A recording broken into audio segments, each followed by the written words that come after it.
familia.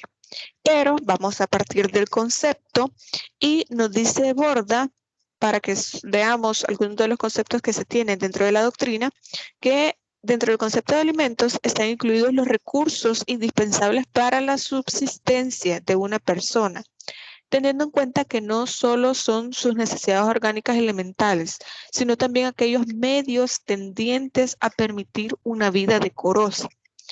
Mucha gente considera que el hecho de los alimentos únicamente es una cantidad de dinero para poder comprar comida, pero alimentos no solamente tiene que ver con eso. Cuando se hace el cálculo de los alimentos, cuando se asignan judicialmente, se toman en consideración salud, educación, alimentación, obviamente, y también el hecho de tener una vivienda. En muchas ocasiones, en algunas demandas, sobre todo en el caso de divorcio, porque implica más pretensiones que son conexas, no quiere decir que todas deben depender del divorcio porque se pueden dar de manera individualizada. En todas estas pretensiones también se habla de una vivienda. Por ejemplo, hay casos, por ejemplo, de divorcio en los que se piden que, por ejemplo, al padre este pueda pagar una vivienda, el alquiler de una vivienda, porque se deben desplazar de la casa donde vivían como familia, que es, por ejemplo, del padre, ya no pueden vivir juntos. Entonces, lo que solicitan en la demanda es que se le pueda, que esta persona, es decir, que este hombre pueda pagar el alquiler de una casa para que la madre con el hijo, que en este caso sería el que tenga el cuidado personal, se pueda trasladar hacia esta nueva casa, hacia esta casa que quieran alquilar para poder vivir ahí. Y esto se puede incluir dentro de los alimentos. Pero ya vamos a ver, porque ustedes me van a decir, pero no es justo entonces que a causa del divorcio el padre tenga que cargar con con el pago de esta vivienda. Pero ya vamos a hablar un poco sobre esta parte. Lo que me interesa en este momento es que ustedes comprendan que los alimentos no solamente tienen que ver con comida, también, como les decía, educación. Y educación no solo es pagar la mensualidad o la colegiatura, también implica gastos de libros, matrícula, uniformes, y estos pueden ser pagados. Puede haber una acuerdo entre las partes. Yo pago la mensualidad, yo pago la colegiatura y la otra persona paga los uniformes, paga los folletos, paga los libros, paga los zapatos, etc. Hay una parte en el proceso de familia que de hecho es en la primera audiencia, en la audiencia preliminar, que es la parte de la conciliación. En esta parte, las personas implicadas pueden llegar a acuerdos, como el que les acabo de mencionar. Pero ya vamos a ver cómo es que el juez asigna alimentos en caso de que no haya un acuerdo, que es lo más común que se puede llegar a dar. Luego tenemos a Córdoba y a Solari que nos dicen que desde el punto de vista jurídico la obligación alimentaria abarca la satisfacción de necesidades de subsistencia, formación y recuperación en la medida de los recursos y las necesidades de los sujetos indicados por la ley. En este caso, estos son los dos elementos que sirven para poder determinar o poner un parámetro de cuánto se debe pagar por alimentos o cómo es que se deben dar los alimentos. Porque aquí nos establece la medida de los recursos en la necesidad del sujeto como lo indica la ley. Miren, para poder determinar cuánto se va a pagar de alimentos o de cuota de alimentos, como lo quieran decir, es necesario determinar la necesidad del alimentante, que es decir, la necesidad del niño, niña y adolescente, y la capacidad de pago de la persona que va a dar los alimentos. Porque nosotros podemos pedir $5,000 mensuales porque el niño o niña los necesita, pero si esta persona es, por ejemplo, agricultor, ¿cómo los va a pagar? Tenemos que ser realistas. La gente no va a ir a robar para poder pagar alimentos, una cuota de alimentos que está determinada por un juez. No podemos esperar eso o que de la manga de la camisa se saque el dinero porque no es así. Pero tampoco, y eso ya lo vamos a ver más adelante, tampoco le vamos a pedir un mínimo que no sea ni siquiera para poderle pagar frijoles, arroz, leche, pañales a un bebé. no podemos hacer eso. Por eso el papel del juez en el área de familia es sumamente importante. Y ustedes van a ir a audiencias donde se van a dar cuenta que los jueces presionan para que las personas que no quieren dar alimentos o dan lo mínimo, para que ellos puedan pagar lo justo. No se trata de mantener a este niño como que si fuera un rey, no, sino lo necesario e indispensable para su subsistencia. Hay gente que cree que con aportar $15 mensuales es suficiente para poder mantener a un bebé. Es que ni siquiera para un recién nacido $15 no son suficientes. El gasto de leche, de pañales, etcétera, ni siquiera para eso le podrían alcanzar. Y hay gente que teniendo un empleo que tal vez gana el mínimo, por ejemplo, que aportando $15 es suficiente y no es así. Se trata de la capacidad que tenga la persona que va a aportar los alimentos dependiendo de cuánto gane, de cuánto perciba, porque a veces no es cuánto gana en su trabajo, sino que también tienen que ver, o por ejemplo, si tiene una empresa o si tiene acciones en ciertos negocios, cuánto puede percibir, las comisiones que recibe, etcétera. Esto también cuenta al momento de hacer el cálculo de con cuánto tiene esta persona para poder asignar alimentos, pero también las necesidades de los niños, niñas y adolescentes. Imagínense el caso, como hablamos de esta necesidad, de un niño o niña adolescente que además de su gasto de alimentos, de salud, educación, que son como lo básico, también imagínense una persona o un niño o niña adolescente que tiene una discapacidad. Esto también es tomado como una necesidad y esto incrementa la cantidad que se va a pedir de alimentos por las consultas, la medicina, las terapias en caso de que sean necesarias, pero esto es debido a la necesidad que tenga. Ahora bien, hay casos y ustedes me lo pueden mencionar también. Hay casos en los que ustedes me pueden decir, pero mire, ¿qué pasa si el niño o niña se queda con la mamá? Y la mamá gana muy, muy bien, o sea, no necesita que el papá, que es el que debería pagar alimentos, aporte ni siquiera $500, por ejemplo, $30 que fuera, absolutamente no lo necesita. Pero ya habíamos hablado en clases anteriores que además de la necesidad es el hecho de la participación del padre o de la madre dentro de la vida del hijo. Esta es una forma que utiliza no solo el derecho de familia, sino que los jueces también así lo establecen. No es que no lo necesite, no es que pueda vivir sin esos $30, $150 que se le pueda asignar de alimentos. Es el hecho de que el hijo o hija pueda ver que su otro progenitor participe de las necesidades que éste tenga, participe de la vida de este niño o niña. Entonces, los jueces lo ven al contrario, no es que no lo necesite, es algo positivo el hecho de que, ok, tiene lo necesario, pero recibir más, o sea, recibir lo justo de parte del otro progenitor, nunca está de más. El dinero no sobra.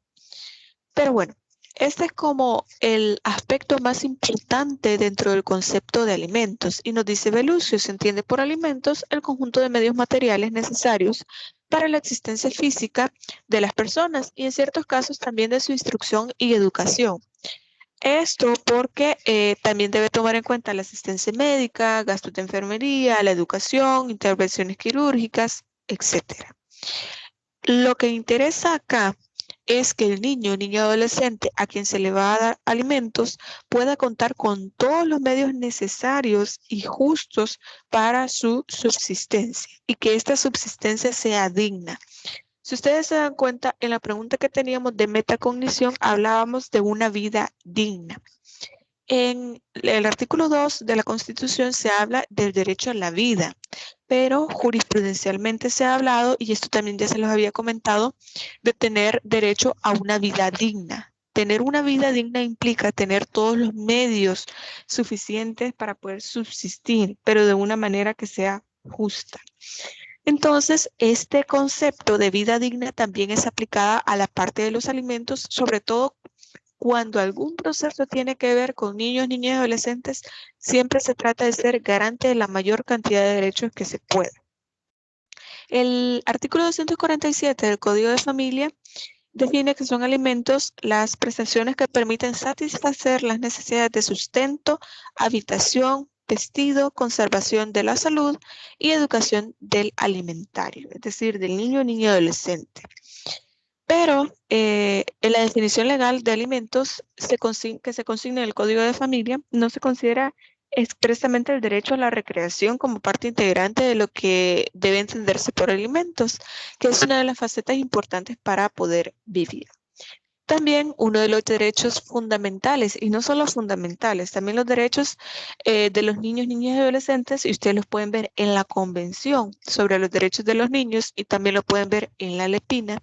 El derecho a la recreación es un derecho de los niños, por lo cual los progenitores están obligados también a poder cumplir con este derecho. Es decir, dentro de esta cantidad asignada para alimentos, el derecho a la recreación también debe estar garantizado.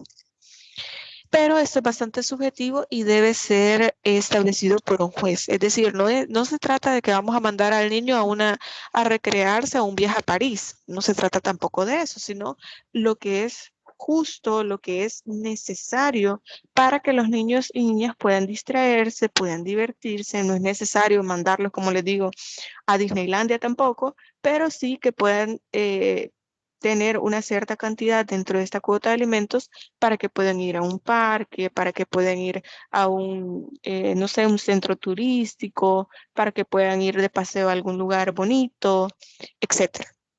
Y bueno, jurisprudencialmente también se ha incluido la recreación y el sano esparcimiento. Y esto también, como les decía, lo vemos en la Lepina, en el artículo 20, que está en consonancia con el otro artículo, que es el artículo 12, sobre el interés superior del niño, niña y adolescente. Todos estos rubros deben ser tomados en cuenta al momento de fijar el quantum o la cantidad, que es la obligación a pagar de esta cuota de alimentos y que debe ser cubierta por ambos de los progenitores. Como ya se los he mencionado, normalmente quien tiene el cuidado personal no es quien va a pagar la cuota de alimentos. Es decir, les pongo el ejemplo más clásico, no es que así deba ser. Pero imagínense que sea la mamá la que se queda con el cuidado personal de estos hijos, entonces el progenitor no cuidador, este es el término que se utiliza dentro de la ley, el progenitor no cuidador es el que va a aportar una cuota de alimentos. No significa que el progenitor que tiene el cuidado personal no va a aportar nada. Al contrario, se entiende que es 50-50 y que la aportación que está haciendo el progenitor cuidador es precisamente eso. El hecho de estar al cuidado de los niños, niñas, adolescentes, de ayudarles con sus tareas, de bañarlos, cambiarlos, estar al pendiente de ir a las reuniones de la escuela, etcétera. Pero no significa que no va a aportar nada para alimentos, que no va a aportar nada para la escuela. Nada de eso. Es solo que esta cuota asignada al progenitor no cuidador es precisamente por el hecho de que debe aportar y también esta cuota es vista no solo como la cantidad que va a aportar, sino también como el formar parte del proyecto de vida de estos niños, niñas y adolescentes. Y bueno, vamos a ver el contenido del derecho de alimentos, que es lo que nosotros vamos a entender por derecho de alimentos. Primero, el sustento, es decir, la comida. Este elemento es sumamente importante porque es bastante subjetivo, en el sentido de que, por ejemplo, imagínense el caso de dos personas que estaban casadas y ganan muy, muy bien, son empresarios, no sé, se dedican a negocios, lo que sea, pero ganan, vamos a poner unos $8,000 cada uno, solo por poner el ejemplo. No sé si alguien gane eso y ojalá que sí, pero bueno, que puedan ganar muy, muy bien. Y de pronto se separan y de alguna manera esto afecta, perdón, esto afecta el nivel de vida que tiene este niño o niña adolescente, por el hecho de que esta separación significa tener un cambio en su modalidad de vida. Y miren, en muchos casos pasa, no personas que tal vez ganen alrededor de $8,000 mensuales ni nada de eso, pero en muchas ocasiones, y recuerdo un caso que el señor ganaba muy, muy bien y la señora se dedicaba a las labores del hogar, tenían un nivel de vida muy bueno, es decir, la señora ni siquiera debía trabajar. Y bueno, se divorcian, entonces a la señora no le queda más remedio que comenzar a trabajar, pero el nivel de vida que ellos tenían antes no era el mismo. Y a la hora de ir a este divorcio, se manifestó que para el adolescente, porque tenía alrededor de unos 14 años, me parece, el adolescente pedía una cantidad bastante alta de alimentos y la persona demandada, que era el señor, decía, no, yo no voy a aportar tanto dinero solo para los alimentos, o sea, para alimentarse necesita tanto, no creo que necesite la cantidad que está pidiendo. Entonces, uno de los argumentos que estaba alegando el abogado de la parte demandante, es decir, de la parte que estaba representando a la señora y al adolescente, decía, en este caso, que era para que él pudiera mantener su nivel de vida, es decir, el nivel de vida al cual ya estaba acostumbrado, porque el divorcio es simplemente la disolución del vínculo matrimonial, pero no debe afectar precisamente los derechos de los niños, niñas y adolescentes. Y ustedes me van a decir, pero mire, Lick, esto es subjetivo, lo importante es la necesidad, o sea, cumplir o cubrir la necesidad que tenga de alimentos. Ya el nivel que tenga, el nivel de vida que hayan tenido antes o que tengan ahora después del divorcio es irrelevante. Pero esto va a depender del criterio del juez. Y se lo digo porque hay jueces que toman en consideración esto y que dan alimentos de estas cantidades excesivas precisamente por mantener el nivel de vida que ha tenido este adolescente. Y hay otros jueces que dicen, no, con cumplir con la necesidad, con lo básico, es más que suficiente.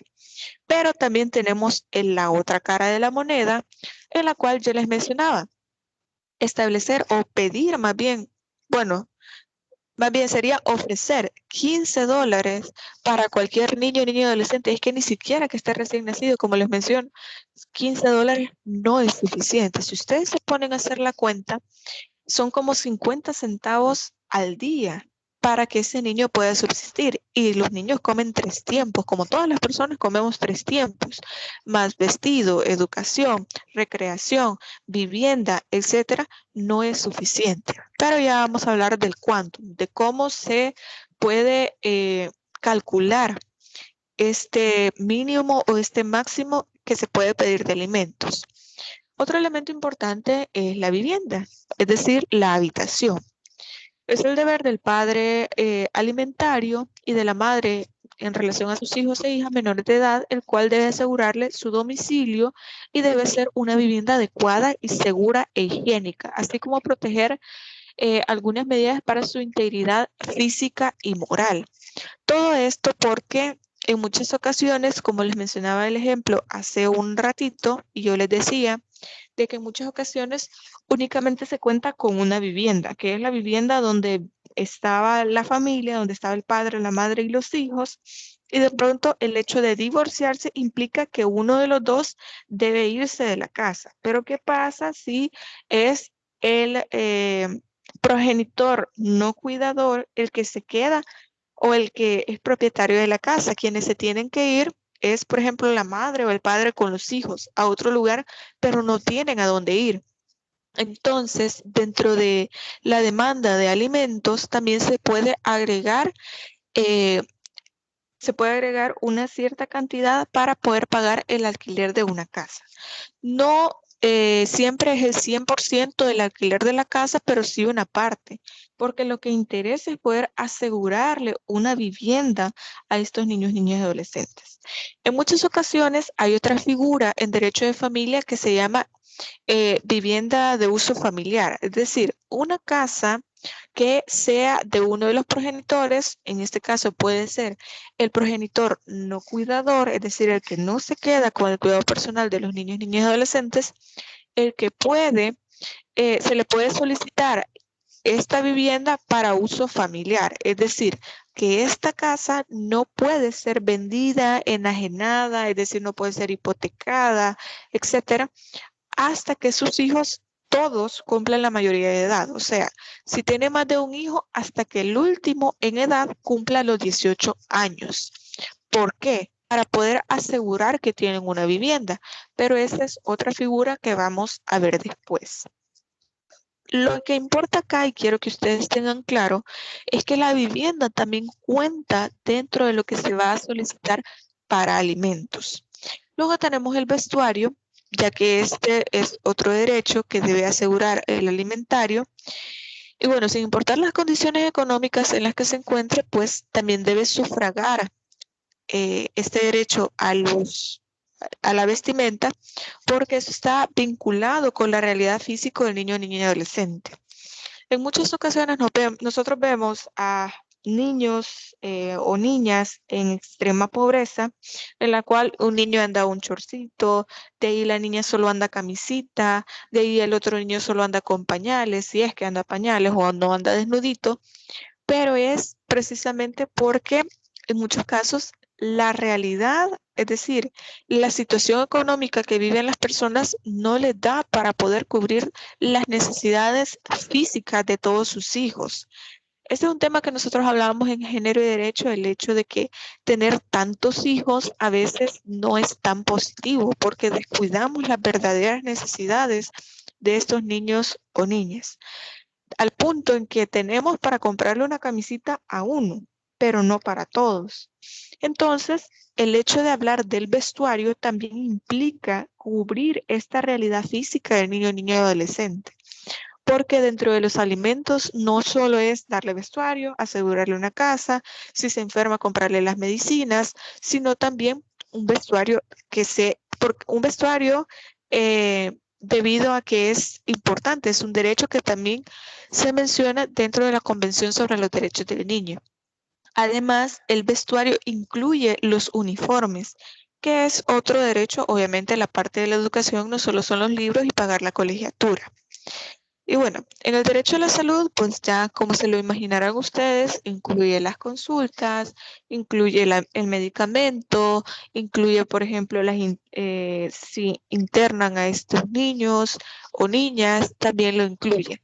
Pero en todo caso, más que todo se debe tener en consideración al momento de establecer alimentos en aquellos casos en los que, por ejemplo, los niños o niñas sufran de alergias, de gastritis, de una enfermedad que ellos puedan tener, que sea necesario cubrir esta necesidad, es decir, que ya sepa cuál es ese tratamiento que se le debe garantizar. Tenemos la educación, ya lo habíamos mencionado antes, no solo es pagar la colegiatura, incluye los uniformes, incluye los zapatos, incluye también libros, cuadernos, materiales, etc. Y la recreación. De eso también ya lo habíamos mencionado en la diapositiva anterior. Y bueno, el derecho de alimentación en relación con los derechos humanos ha sido considerado como un derecho de segunda generación, porque estamos hablando de los derechos sociales, porque precisamente la alimentación es parte del derecho de familia y habíamos hablado que este es un derecho social. Eso significa que se trata de un derecho de carácter económico, social y cultural, debido a que se trata de una prestación pecuniaria y constituye una obligación del Estado y además son de satisfacción progresiva en la concreción y exigibilidad del derecho. Nos vamos a detener acá porque este es un punto muy importante. Si algo quiero que ustedes se queden con esta clase es lo siguiente. Miren, normalmente la mayoría de procesos de familia tienen este efecto de cosa juzgada. Es decir, usted ya se divorció, no hay nada más que decir, eso ya cuenta como cosa juzgada. Usted pidió una diligencia de establecimiento subsidiario de nacimiento, ya tiene su sentencia, cosa juzgada. Pero en el caso de los alimentos, del cuidado personal, del régimen de visita, son pretensiones que pueden ser modificadas. Por eso es que hablamos acá de satisfacción progresiva, porque imagínense el caso que esta pretensión de alimentos usted la solicitó hace 5 años y posiblemente hace 5 años tenía 8 años, vamos a poner el ejemplo. A través de la Procuraduría se llevó todo este proceso porque usted era menor de edad, entonces se estableció una cuota de alimentos de, por ejemplo, vamos a poner una cantidad de $35, por ejemplo. Pero han pasado 5 años, obviamente a usted $35 ya no son suficientes para cubrir sus necesidades. Usted ha crecido, ya va a otro nivel escolar, sus necesidades son diferentes, posiblemente ha desarrollado alguna alergia, alguna enfermedad que necesite ir al médico, etc. Sus necesidades son distintas, entonces se puede pedir la modificación de esta resolución, es decir, poder pedir la modificación de los alimentos. Perfectamente puede hacerlo antes de que usted cumpla los 18 años. En muchas ocasiones son los padres o las madres las que solicitan esta modificación, pero un adolescente lo puede hacer a través de la Procuraduría. Puede ir personalmente a la Procuraduría para que ellos lo representen y que sean ellos quienes inicien el proceso. Lo que quiero que ustedes comprendan y se queden con esta idea es, número uno, que estos procesos no tienen cosa juzgada. Hasta que usted cumpla los 18 años y no esté estudiando con provecho, en tiempo, como ya lo habíamos mencionado, usted no pida la prórroga de esta necesidad de los alimentos, se extingue hasta los 18 años y puede ser modificado. Y lo otro es, o sea, no tiene cosa juzgada y además puede pedir la modificación. Imagínense el caso que usted como mamá o usted como papá solicitaba alimentos para su hijo o hija cuando era un bebé y le colocaron una cuota, los mismos $35, pero de pronto su hijo o hija ya tiene 7 años, 10 años, 15 años, obviamente las necesidades son completamente distintas. Es por eso que el legislador decidió que este tipo de procesos no iban a contar con cosa juzgada. Hasta que no llegue a los 18 años, en cualquier momento usted puede pedir la modificación de los alimentos. Esta idea quiero que quede bastante clara porque es sumamente importante. Y bueno, este derecho del que son titulares los niños, niñas y adolescentes ha sido regulado no solo por la legislación nacional, también hay tratados internacionales y tenemos la Convención sobre los Derechos del Niño que reconoce que el niño tiene derecho a tener un nivel de vida adecuado para su desarrollo físico, mental, espiritual, moral y social. En razón de lo anterior, por eso es que se promulgó la Ley de Protección Integral de la Niñez y la Adolescencia, que nosotros la conocemos como LEPINA. Cuando ustedes vean niñez y adolescencia, únicamente, bueno, casi siempre van a ver solamente este marco, la Convención sobre los Derechos del Niño y la Ley de Protección Integral de la Niñez y la Adolescencia. Ahí sí se van a dar gusto leyendo toda la LEPINA. Pero aquí solamente hacemos como mención de esto porque de ahí es que se toman ciertos aspectos importantes como el artículo 12 que habla sobre el interés superior del niño, niña y adolescente. Y bueno, tenemos la clasificación doctrinaria de los alimentos, que son congruos y necesarios y los provisionales o definitivos. Esto ustedes lo van a desarrollar de una manera más amplia cuando vean procesal de familia. ¿Por qué? Bueno, hay dos maneras de pedir alimentos. Pueden ser los alimentos definitivos o pueden ser alimentos provisionales. Primero vamos a ver los congruos y después les voy a hacer explicación de lo otro. Los congruos son los que habilitan al alimentado para poder subsistir modestamente de un modo que corresponde a su posición social. Y los necesarios son los que dan lo que basta para poder sustentar la vida. Era lo que yo les mencionaba en el caso anterior. Los congruos son aquellos en los cuales el nivel de vida de este niño, niño y adolescente ha sido alto, o sea, no ha tenido que pasar por una situación de que, por ejemplo, vive con lo mínimo, sino que vive con más de lo necesario, con más de lo mínimo. Entonces, en este caso, se hace esta clasificación doctrinaria porque lo que se va a ver entonces no es precisamente la necesidad que tenga, se va a ver el nivel de vida que tenía para que pueda mantenerlo tal cual como estaba antes. Como les digo, esto es bastante subjetivo, hay jueces que lo aceptan y hay otros que no tanto. Y están los alimentos necesarios, que son aquellos que con que usted subsista, con darle lo necesario, con eso va a bastar. También de esto ya lo hemos mencionado, depende del criterio del juez y obviamente los jueces y juezas son garantes de los derechos de estos niños. En la mayoría de los casos no le van a admitir una cuota de menos de $30 y aún así me arriesgaría a decirles que una cuota de $30 muy difícilmente, porque en muchas ocasiones he estado en procesos en los cuales ofrecen $30 y la jueza normalmente lo que dice, mire, usted espera que un niño de tal edad, la edad que sea, pueda subsistir con $1 al día, con 33 centavos para cada tiempo de comida. Es que no se puede vivir con una cantidad así. Pero bueno, también tenemos, y esto es sumamente importante, procesalmente importante, que tenemos esta clasificación de los alimentos provisionales y los alimentos definitivos. Podemos pedir ambos. ¿En qué sentido? Bueno, usted como abogado solicita alimentos o vamos a poner el caso, una demanda de divorcio.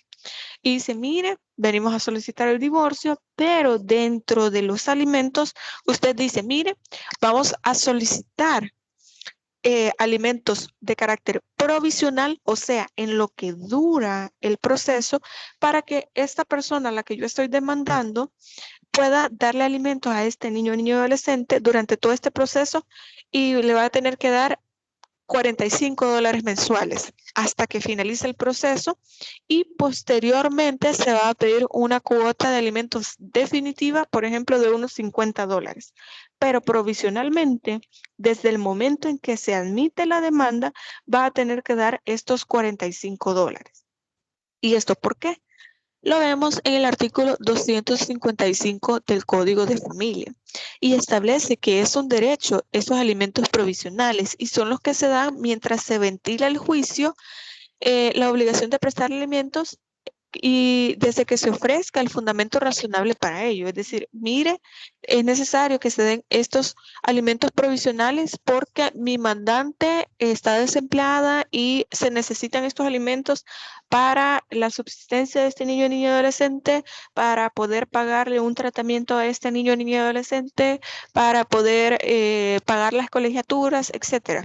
Pero usted debe fundamentar la necesidad de estos alimentos provisionales.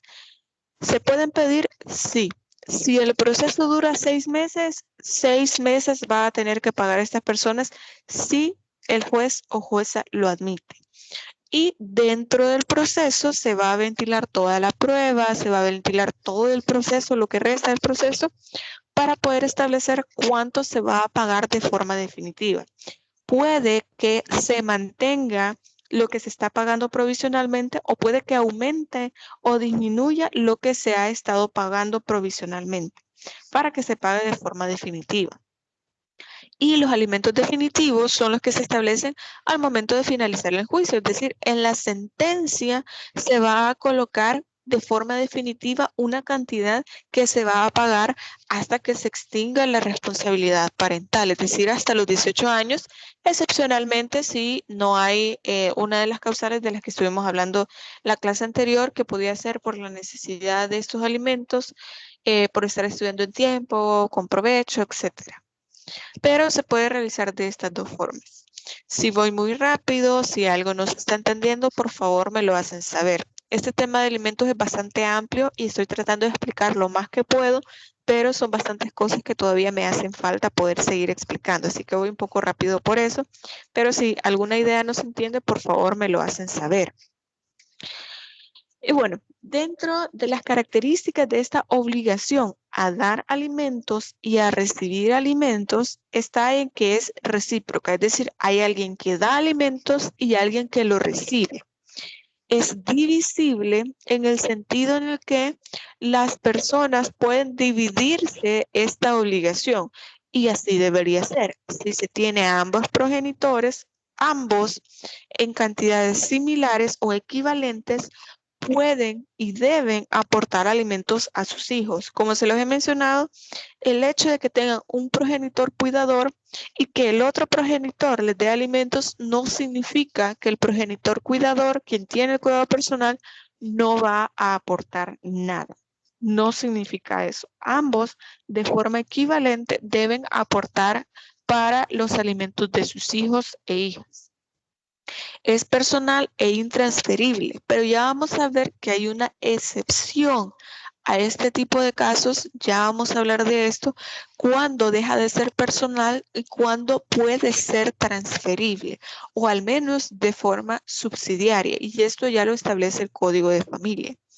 Pero a prima facie entendemos que el progenitor, precisamente por el vínculo de filiación y por la obligación legal de la responsabilidad parental, es quien tiene la obligación de poder dar estos alimentos. Es variable. ¿Por qué? Ya lo habíamos hablado. Puede ser modificada en el tiempo. Las necesidades pueden modificarse durante el tiempo, pero también es variable porque imagínense el caso que se le ha asignado a este progenitor pagar una cuota de alimentos, por ejemplo, de $150 mensuales, pero de pronto esta persona, su trabajo, ha perdido su trabajo o han modificado tal vez el puesto en el que él está y ya gana menos, etcétera. También la persona que está dando de alimentos puede pedir la modificación porque sus condiciones económicas han cambiado, ya sea para mejor o ya sea porque han decaído. Entonces se puede pedir esta modificación, porque lo importante y el parámetro aquí es la necesidad de los alimentos. Puede ser modificada porque el niño necesite más alimentos, porque ha crecido, tiene necesidades distintas y ya no pueden ser cubiertas con la cuota que está dando, pero también puede ser variable porque el alimentario, es decir, la persona que va a dar los alimentos, ha mejorado su nivel económico, también se le puede pedir más, pero también si ha decaído, también se puede pedir la modificación para que la cuota de alimentos pueda ser modificada de manera que esta persona pueda cumplir, pueda tener asignada una cuota que pueda cumplir. De nada serviría que los jueces colocaran cuotas que son irreales. Por ejemplo, lo que les decía, pedirle, pongamos $500 a un jornalero, a una persona que se dedica a la agricultura, es impensable, o sea, no es realista creer que esta persona lo va a poder aportar. Entonces los jueces tratan de establecer como un punto medio entre la necesidad de estos alimentos y la capacidad de pago de la persona que va a aportar estos alimentos. Y miren, en muchas ocasiones, yo recuerdo otro caso al que fui, a que estaba representando a este señor, y la señora decía, pero es que yo no puedo pagar esta cuota de alimentos porque yo nunca he trabajado, porque yo no puedo trabajar porque tengo una afección médica que no me permite tener trabajos que impliquen mucho esfuerzo. Entonces, y decía, yo nunca he trabajado y yo no lo voy a hacer, yo no puedo aportar esta cuota de alimentos. Y le decía a la jueza, mire, realmente la labor de una madre es tratar de hacer todo lo posible para que sus hijos estén bien. Entonces, en este caso, lo que le decía, mire, usted como madre, aunque tenga que vender tortillas, aunque tenga que vender frescos, aunque tenga que hacer, claro, un trabajo que sea digno, obviamente, aunque tenga que hacer lo que tenga que hacer, pero es necesario que pueda asegurar los alimentos a sus hijos. Y ojo, hago la aclaración, siempre que este trabajo sea digno, obviamente. No sé si alguien tiene encendido el micrófono, si me hace el favor de apagarlo para que no le haga interferencia a los demás compañeros. Bueno, otra de las características es que se trata de que los alimentos sean imprescriptibles. En este caso ya hay una jurisprudencia sobre este tema en el cual al principio se hablaba de que únicamente se podían pedir alimentos retrasados, es decir, con un retraso de 2 años. Ya les voy a explicar para que se entienda, porque creo que necesito el contexto, explicarles el contexto para que puedan comprender esta idea.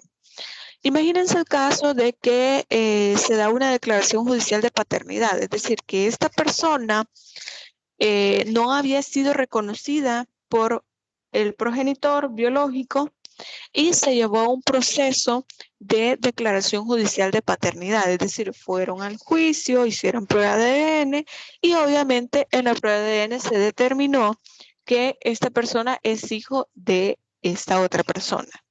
Entonces, ahí ya quedó establecida la filiación.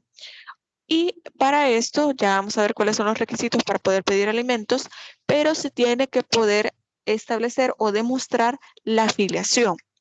Entonces, imagínense que este proceso se lleva para una persona que tiene 14 años, por ejemplo.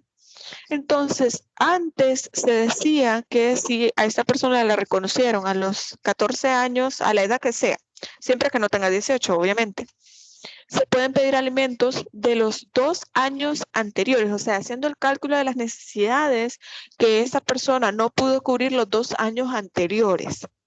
Se hace el cálculo de educación, salud, alimentos, etcétera, y este progenitor, que ya ha sido reconocido como progenitor de forma legal, debe o está adeudando estos 2 años.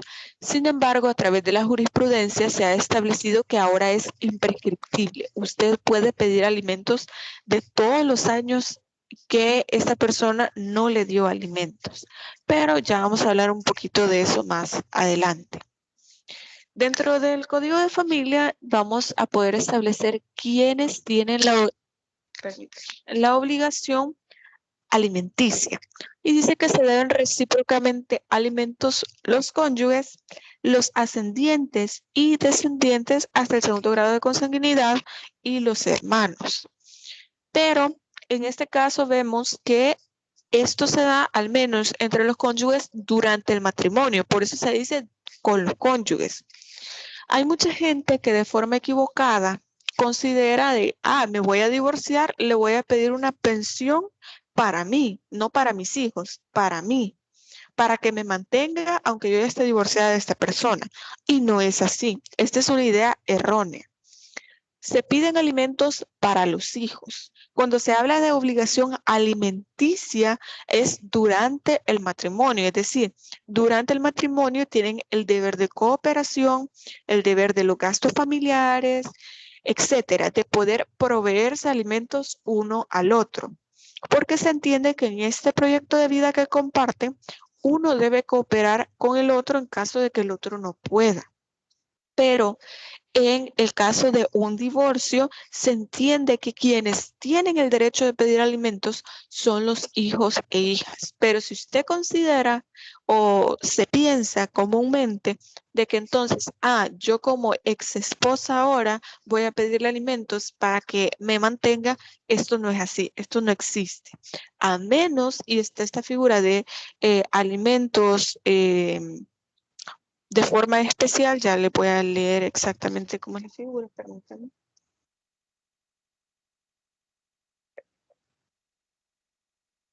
Para que podamos ir viendo esta diferenciación, porque no es lo mismo.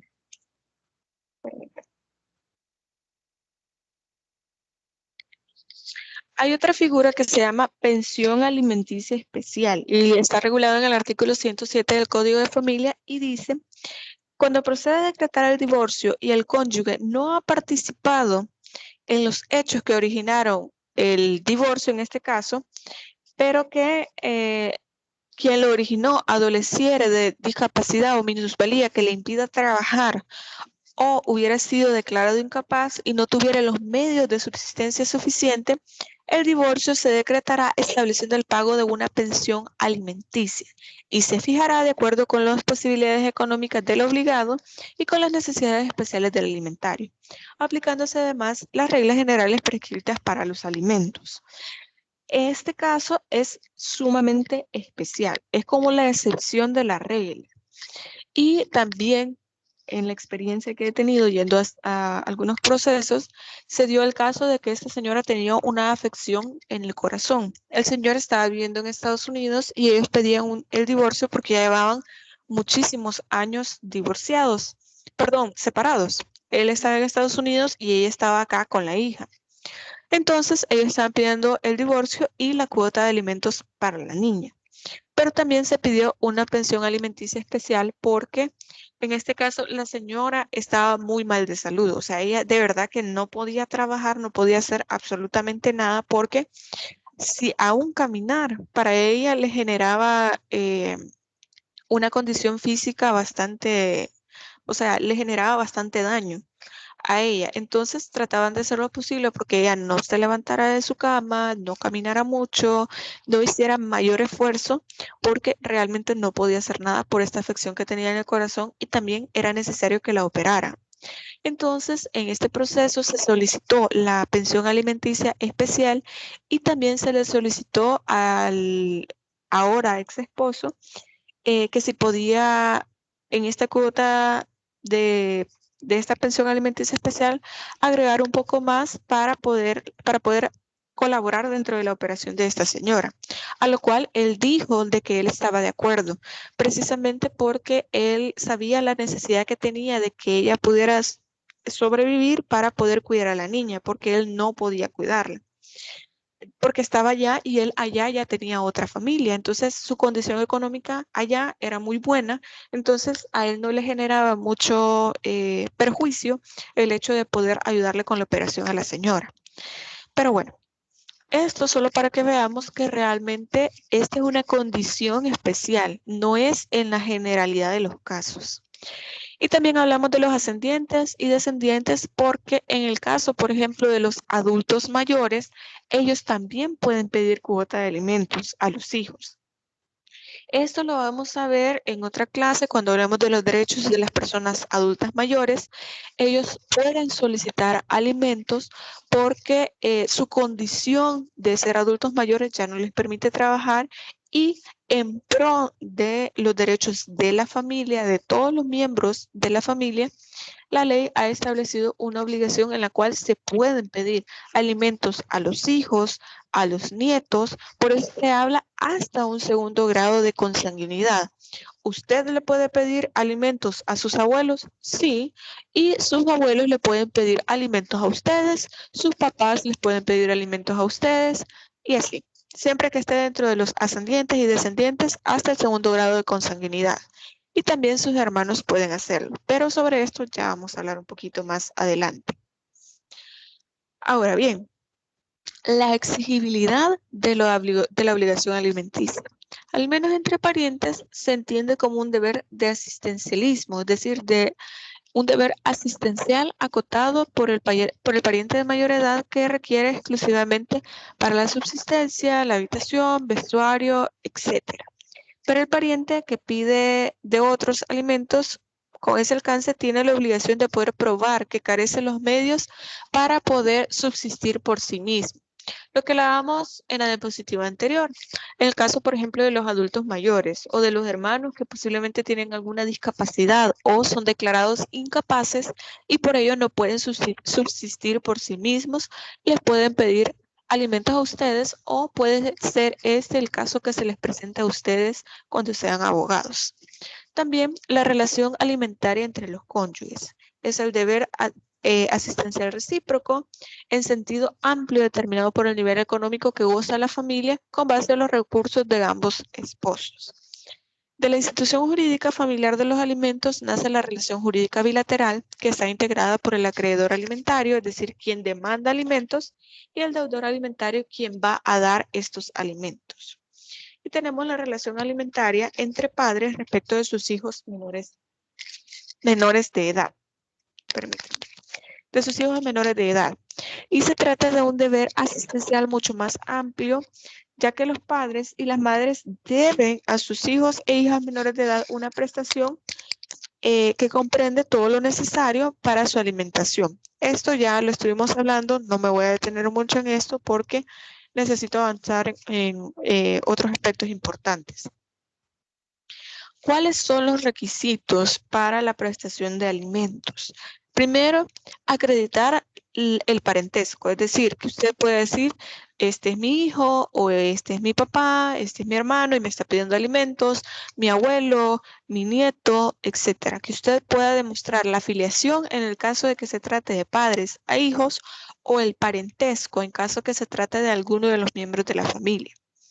También la capacidad económica del alimentante, es decir, cuánto puede aportar.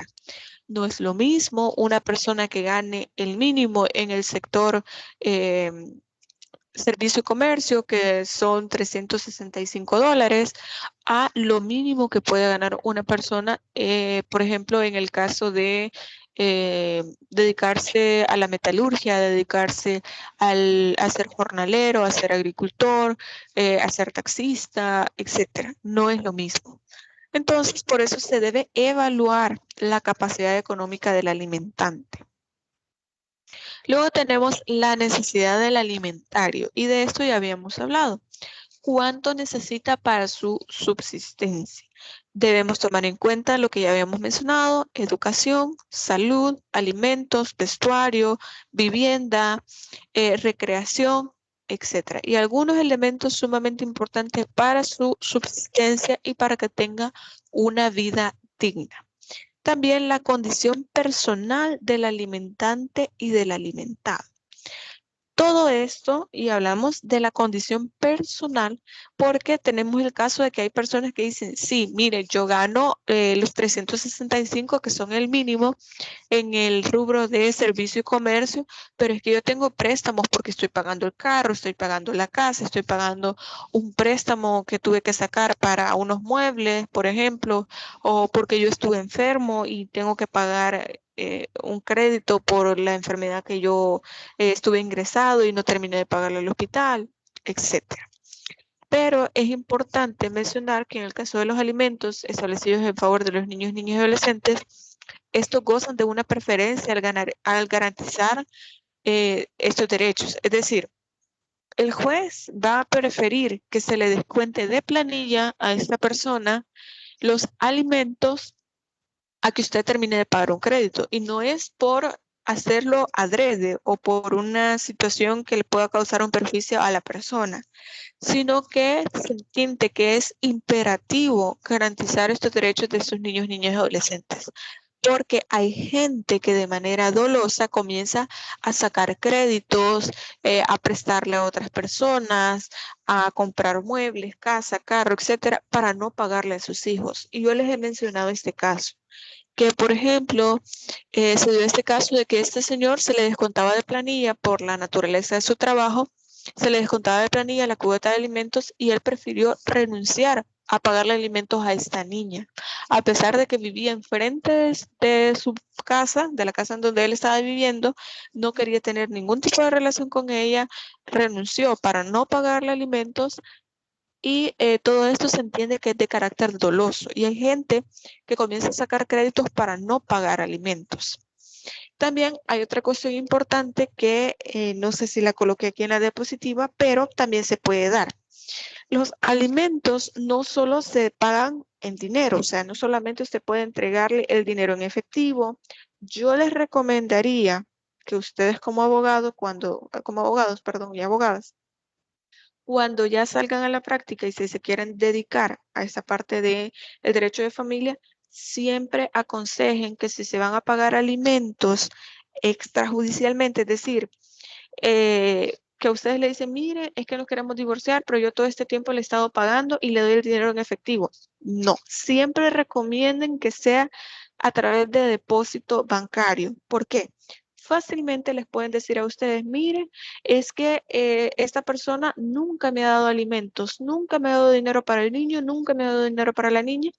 ¿Cómo va a comprobar usted si se lo dio en efectivo? Además de que sea con testigos, que fácilmente es una prueba rebatible, ¿cómo lo va a poder probar? Bueno, usted pídale a su cliente o clienta que debe asignar una cuenta específicamente solo para que le deposite para este niño o para esta niña. No es una cuenta de que ahí me pagan, de que ahí pongo los ahorros, no, una cuenta específicamente para eso, para poder comprobar que usted o que esta persona está asignando estos alimentos. Eso solo para que ustedes lo tengan como en mente al momento de la práctica. Pero lo que yo les quiero decir con esto es que no se trata solamente de pagar en efectivo o de depositar en la cuenta. También los alimentos se pueden pagar en especie. Es decir, bueno, yo no le voy a dar el dinero a esta persona, sino que yo le voy a llevar el equivalente de la cuota de alimentos que me solicitaron en víveres, es decir, yo le llevo yogur, juguitos, arroz, frijoles, leche, etcétera, o le puedo dar los uniformes, ir a comprar los uniformes y de una vez dárselos en vez de darle el dinero para que lo compre. Lo mismo con los libros, lo mismo con la medicina, pero esto debe establecerse de forma judicial. Es decir, que conste en la sentencia que usted está pidiendo que los alimentos se establezcan en especie. No solamente se puede pagar en dinero. Ahora que ya tenemos criptomoneda, pues me imagino, no sé si se está dando eso, pero que también se podrían pagar así, en criptomoneda. Pero esto ya lo vamos a averiguar. Ya me quedé yo también con la duda, porque no había pensado en esa parte. Pero bueno, le puedo averiguar. Eh, por la idea de que se puede pagar en efectivo a través de la cuenta bancaria, pero también se puede pagar en especie. Y ya he visto casos en los cuales la gente va con su bolsita del súper, compra juguitos, manzana, yogur, y esto es lo que les llega semanalmente en vez de darle el dinero, porque este señor decía, es que yo sé que si le doy el dinero se lo va a gastar en algo para ella, no le va a dar esto para el niño, porque el niño tenía una condición médica que el niño padecía de gastritis. Entonces el niño debía tener una alimentación especial, el niño no podía comer cualquier cosa y el señor tenía conocimiento de que la señora le cocinaba lo que fuera, a pesar de que él le daba la cuota de alimentos. Entonces se pidió la modificación judicial para que se pudiera pagar en especie y el señor le llevaba manzana, le llevaba juguitos, le llevaba el yogur, le llevaba avena para que le pudieran dar esta comida al niño en vez de que le diera el dinero a la señora y ella comprara cualquier cosa o no alimentara de manera adecuada al niño. Y bueno, como último elemento, acá tenemos también las obligaciones familiares del alimentante. Por ejemplo, tenemos el caso de que la persona que va a dar alimentos también puede alegar, también puede agregar el argumento de que tiene a su cargo a, por ejemplo, sus padres, que tal vez son adultos mayores, que ellos no trabajan, no tienen quien por ellos y también debe cubrir las necesidades de ellos. Y esto el juez también lo debe valorar al momento de establecer la cuota de alimentos, porque como sabemos, no podemos tampoco solamente asignar la cuota y vamos a ver cómo hace usted, aunque tenga que ir a robar, aunque tenga que ir a hacer lo que tenga que hacer, pero que le paga a este niño, le paga. Tampoco es así. O sea, es necesario analizar todo el contexto, pero siempre siendo garantes de los niños, niñas y adolescentes. Y bueno, otro aspecto, como les digo, este tema de alimentos es tan amplio que no solo hablamos de alimentos provisionales al momento de establecer la demanda, alimentos definitivos cuando ya se ha terminado el proceso, alimentos a otros parientes, alimentos a los hijos, también alimentos a la mujer embarazada. ¿Cuándo sucede esto? Bueno, lo tenemos en el artículo 249 del Código de Familia y dice, definida la paternidad conforme a lo que establece este código, toda mujer embarazada tiene derecho a exigir alimentos al padre de la criatura durante todo el tiempo del embarazo y 3 meses siguientes al parto, incluidos los gastos del parto. ¿Qué preguntas se pueden establecer después de haber leído esta parte? Bueno, ¿cómo se define la paternidad dentro del Código de Familia? ¿Es una norma legal aplicada actualmente? ¿Qué dificultades pueden presentarse para esta tramitación? Bueno, la paternidad, según el Código de Familia, está definida por la filiación. Es decir, si usted tiene conocimiento de que esta persona está embarazada, o sea, que quien está embarazada sabe que esta persona es el padre de ese bebé, puede solicitarle alimentos durante el embarazo y hasta que nazca el bebé, porque ya es conocido que científicamente no es recomendable hacer una prueba de ADN durante el embarazo, porque esto puede causarle un daño al bebé. Entonces, de forma cotidiana se da en el quehacer judicial que se establecen de forma automática, sin tener mayor contexto. O sea, usted puede fundamentar, sí, nosotros tuvimos una relación de pareja durante 10 años, por ejemplo, y él es el papá de mi bebé, pero solamente hemos tenido una convivencia de hecho, no es mi esposo, pero quiero pedirle alimentos. También las parejas que han estado casadas también pueden pedir alimentos con esta presunción de que el hijo que nace dentro del matrimonio es hijo de, del cónyuge. Entonces, pero también puede llegar a suceder que nace el bebé, hace la prueba de ADN y no es hijo de esta persona. Entonces, el Código de Familia establece que durante el embarazo y hasta 3 meses después del parto, incluyendo los gastos del parto, se puede establecer estos alimentos, pero hay como un pequeño asterisco ahí. Si se establece posteriormente que no es el padre de este bebé, entonces va a tener la mujer que devolver todo lo que ha gastado más una indemnización por gastos y perjuicios, por todos aquellos daños que le ha podido causar en todo este tiempo y le va a tener que devolver todos los gastos que ya ha establecido. Esto es lo que se da, pero ahora lo que se evita, por eso hablamos de que si es una norma legal aplicada actualmente, se trata de no realizar esta práctica. Porque al final, en la mayoría de los casos que se ha visto es que no se trata del padre y que puede ser una práctica muy abusiva el hecho de pedir alimentos a otra persona que no es el padre solamente para poder sufragar todos estos gastos durante el embarazo y después desaparecer y no pagar o restituir más bien lo que ya se ha gastado.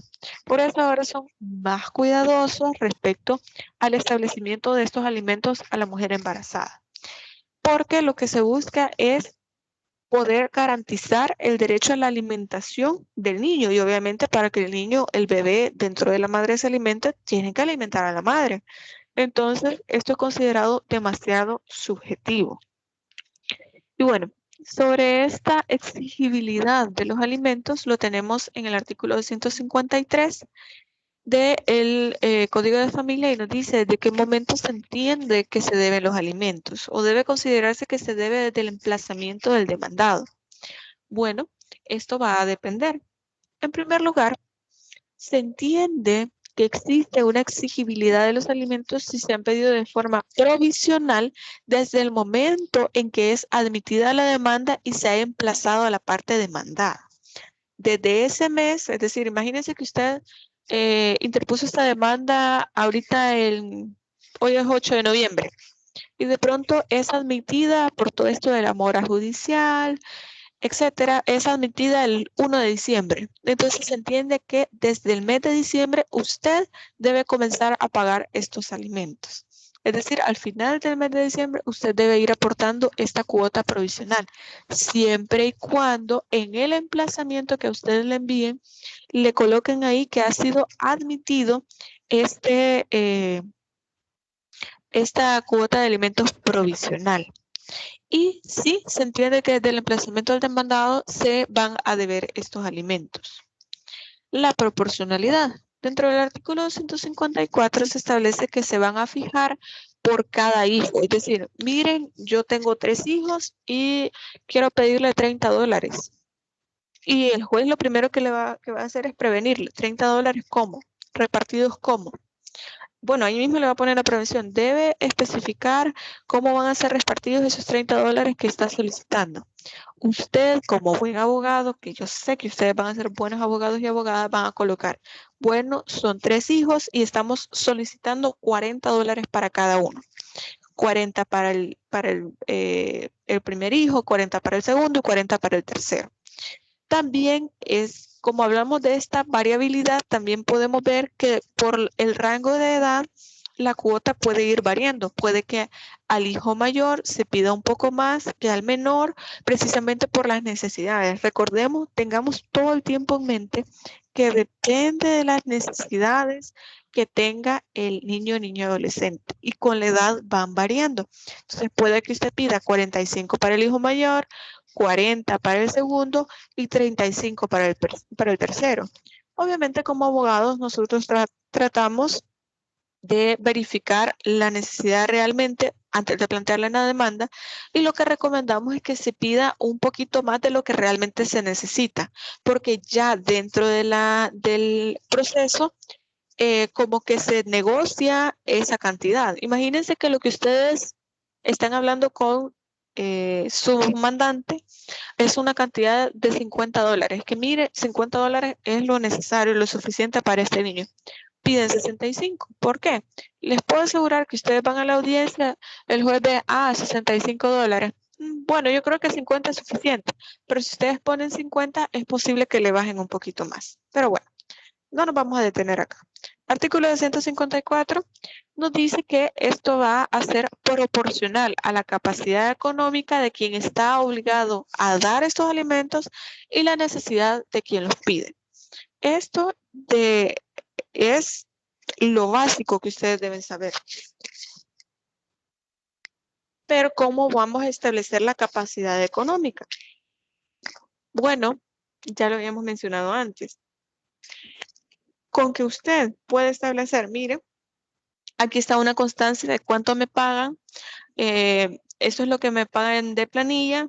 Ahí aparece 365, que es el salario mínimo, pero también me descuentan este préstamo que tengo, me descuentan también por el alquiler de la casa, me descuentan por esto y usted coloca todos los gastos que tiene esta persona. Y en el caso de la necesidad de los alimentos, con que usted coloque, mire, el niño está yendo a tal grado, en tal escuela, se paga tanto, mensualmente el niño tal vez tiene que ir a una consulta y se paga tanto o tiene tantas medicinas que comprarle, para los uniformes se paga tanto, de los alimentos normalmente se consume tanto y se coloca ahí. Muchas personas, hay algunos abogados que colocan facturas del súper, por ejemplo, de mire, se gasta tanto, pero ustedes saben que este tipo de medios de prueba realmente pues son bastante dudosos porque hay gente que dice, mire, yo le puedo salir del súper y decirle a la persona que ha comprado, mire, deme su ticket. Ahí no hay un nombre, ahí no se establece quién ha hecho las compras o para quién son o cuánto ha gastado. Entonces, esto es bastante subjetivo, no lo recomendaría, pero sí que ustedes pueden colocar cuánto es lo que normalmente se gasta, cuál es la necesidad de este niño, niña o adolescente. Ahora bien, vamos a hablar antes de finalizar, porque ya se nos está acabando el tiempo, de la subsidiariedad de la obligación alimenticia. El artículo 248, en el inciso segundo, nos menciona que sí se pueden solicitar alimentos de forma subsidiaria. En este inciso, permítanme. Este ordinal segundo nos dice que podemos pedir alimentos a los ascendientes, descendientes hasta el segundo grado de consanguinidad. Es decir, a usted le pueden decir, mire, necesito que usted le dé alimentos a su hijo, pero por alguna razón que usted tiene cáncer, que usted está enfermo, que usted no se puede valer por sí mismo, por alguna razón en específico que debe estar fundamentada, usted no puede dar los alimentos. Perfectamente le pueden pedir alimentos a su papá, a su mamá, a sus abuelos, a sus abuelas o a otros de sus hijos. Es decir, puede pedir hasta a sus hermanos para que puedan subsidiariamente, porque la obligación es de forma primaria y no transferible para los padres o las madres, pero de forma subsidiaria y temporal para algunos de estos familiares, como ya lo habíamos estado viendo. Ahora bien, ¿de qué forma se puede pagar los alimentos? Primero, la prestación debe hacerse desde la interposición de la demanda. Puede establecerse de forma provisional, eso ya lo habíamos hablado. Puede ser un pago anticipado y sucesivo, según lo que menciona el artículo 256, normalmente mediante un establecimiento de cuota dineraria. Es decir, que usted sabe que a final de mes tiene que pagarlo, lo puede pagar antes, no hay ningún problema. Ya en las sentencias normalmente se establece el monto, el lugar donde lo va a depositar, la cuenta más bien donde lo va a depositar y la fecha. Además, usted puede pedir que sea de forma quincenal, de forma mensual, de forma semanal. Todo va a depender del lugar o de la forma en la que usted esté realizando algún trabajo, de cómo le paguen a usted y también de cómo le sea más fácil. Porque hay gente que, por ejemplo, en el caso, imagínense, de los taxistas, de la gente que vende, no sé, que tiene trabajos más informales, que gana de forma diaria. Entonces se le hace mejor aportar de forma quincenal, semanal, diaria y no cada 30 días.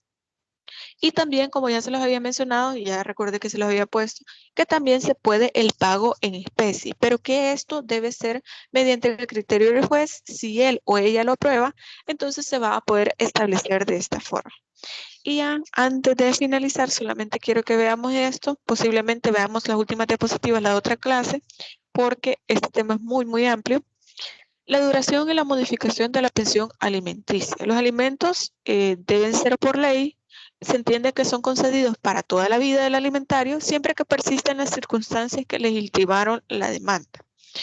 Obviamente, ya lo hemos hablado anteriormente, de que se extingue esta responsabilidad la responsabilidad parental cuando se llega a los 18 años, pero en el caso de que se mantengan, por ejemplo, la incapacidad o tener una discapacidad de una persona, se entiende que los alimentos entonces sí se podrían ir prorrogando y podría ser de por vida. En el caso, por ejemplo, de las personas que están estudiando con provecho en tiempo y en rendimiento, entonces hasta que finalice su carrera se le va a seguir dando alimentos. Hay algunas excepciones. Y bueno, sin embargo, las sentencias donde se establece una cuota de alimentos podrá modificarse si cambiara la necesidad del alimentario o las posibilidades económicas del alimentante, según el artículo 83 de la Ley Procesal de Familia. Y bueno, creo que ya nos falta poco acá, pero vamos a seguir viendo esto en la próxima clase porque ya nos queda poquito tiempo.